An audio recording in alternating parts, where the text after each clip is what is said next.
Hey guys, it's me, VVM2025, and today I want to talk about Donkey Kong Bananza because wow, this game is a masterpiece through and through. And this will be the first time on the channel you will hear me do reviews for any movies, any series, or any video game I saw or played recently. And starting with Bananza feels right since it's the continuation and spiritual successor to Super Mario Odyssey in many ways that I will talk about. And you know that Super Mario Odyssey is my favorite game of all time. There will be spoilers at some point in this video, which I will indicate through a time code. So Donkey Kong Bananza feels refreshing. Why does it feel refreshing? Because it's a 3D Mario starring Donkey Kong. And Donkey Kong has been known for 2D side-scroller action with the Donkey Kong Country series mainly. There has been a 3D Donkey Kong game in the form of Donkey Kong 64 back then on Nintendo 64, but while promising, this game featured so many things, interchangeable characters, and overall, when you compare it to Super Mario 64, it feels a bit more messy. While still good, you would know just by looking at it that there's more to do with Donkey Kong in 3D than Donkey Kong 64.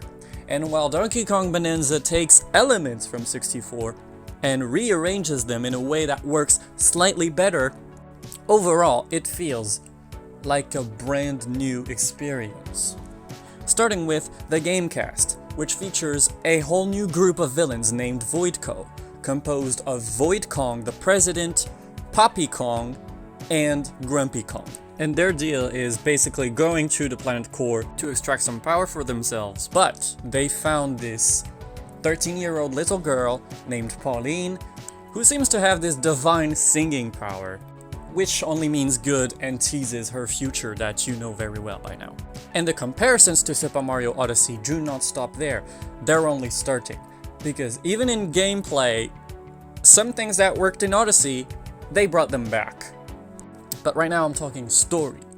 And in terms of that, I think it's a bold but very good choice for Nintendo moving forward to have this sort of prequel explanation of why Pauline is the way we see her now, and her link to Donkey Kong.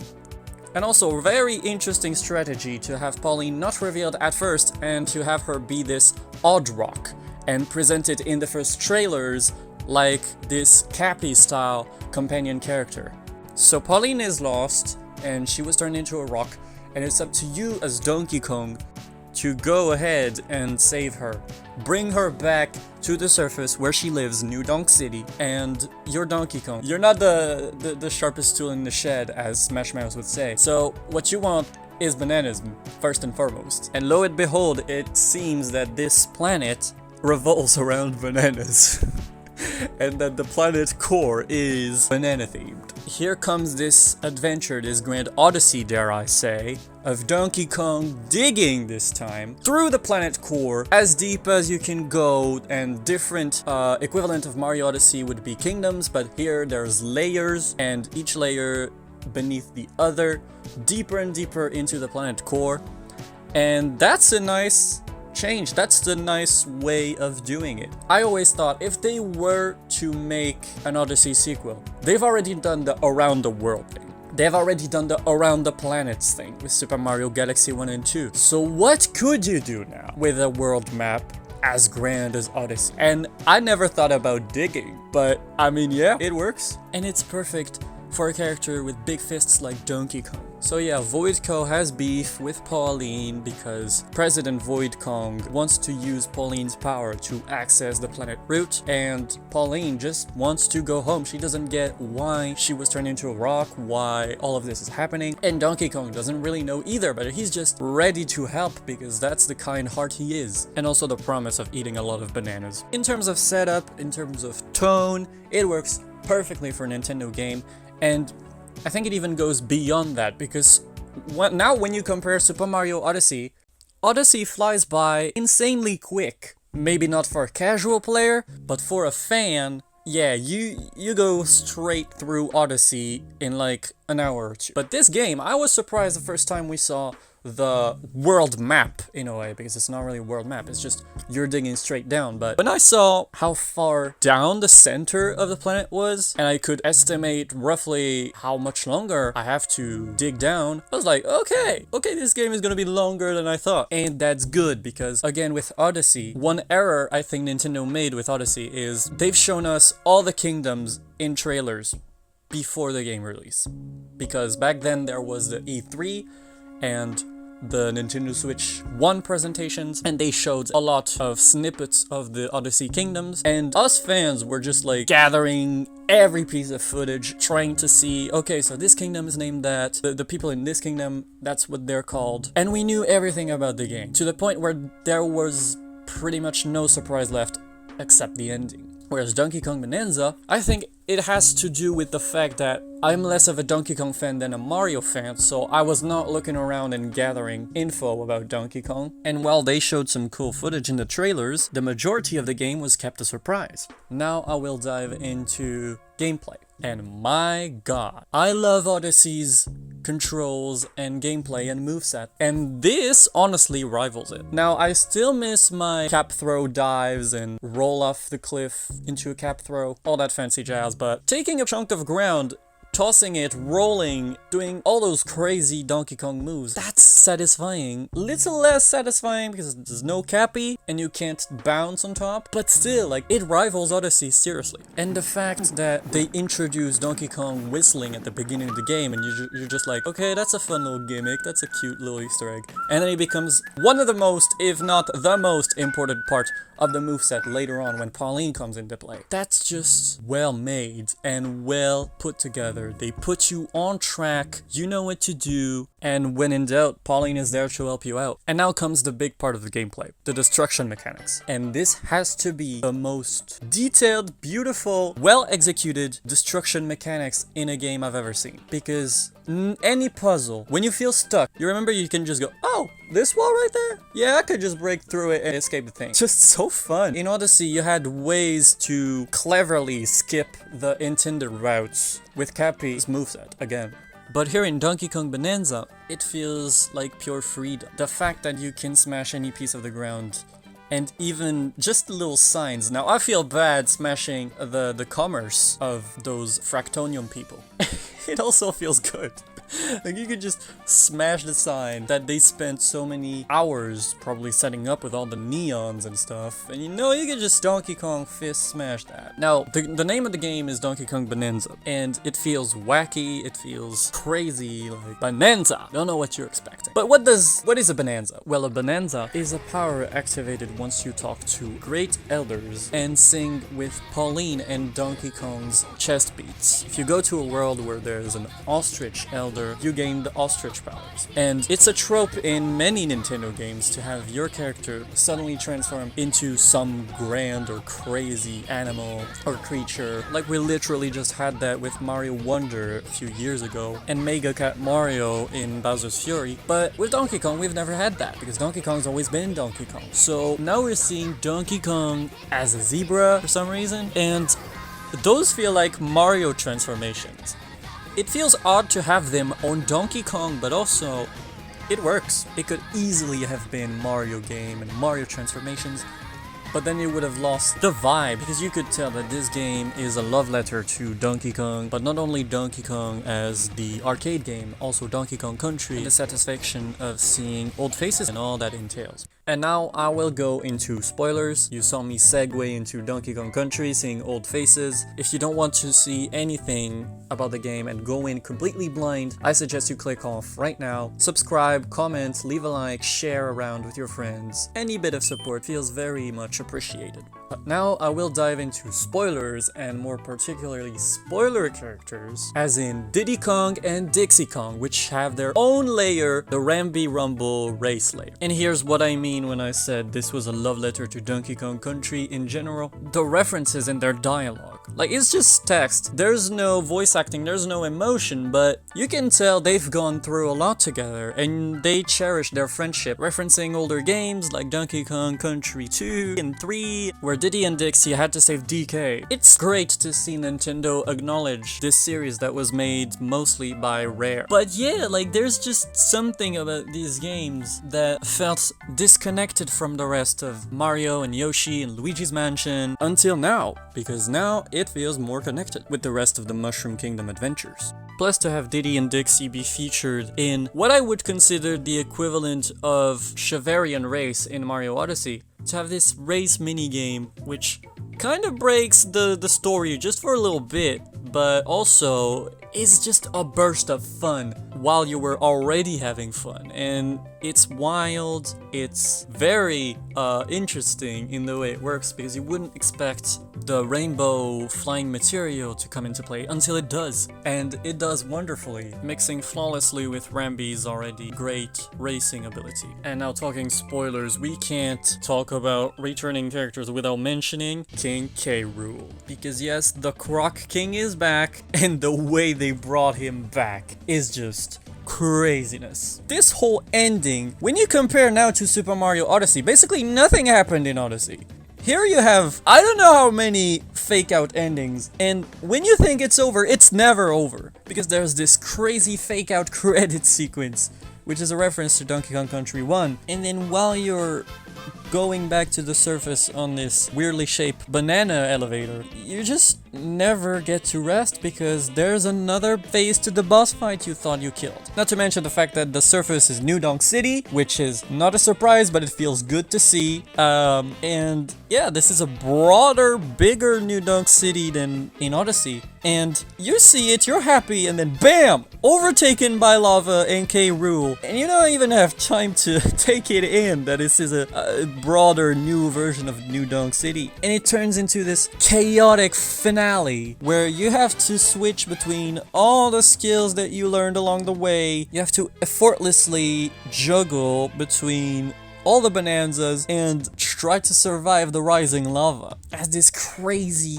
epic music, and you have all those billboards saying K. Rool is back, there's only one king, those types of things. I love to see that. I love to see that, because Nintendo usually, like, when they bring a character back, soon enough you'll see them in Mario Kart and Mario Party. I'm referring to Rosalina effect, as I like to call it, because Rosalina was just a beloved character from Super Mario Galaxy, and she was so beloved they put her in Mario Kart Wii, then they put her in Smash Bros. Wii U, then she started being in Mario Party, and then she became a staple of Mario. Nabbit is going through a similar thing. He was just the funny thief rabbit from Mario Bros. U, and then now you see him everywhere. And now I'm wondering if King K. Rool is gonna have the same thing, because this new ending with Bonanza gives him this emblem right here. And my first thought was, that's perfect for Mario Kart. That is a perfect Bowser-like emblem for King K. Rool. And could you just imagine those two emblems side by side and have Mario and DK team up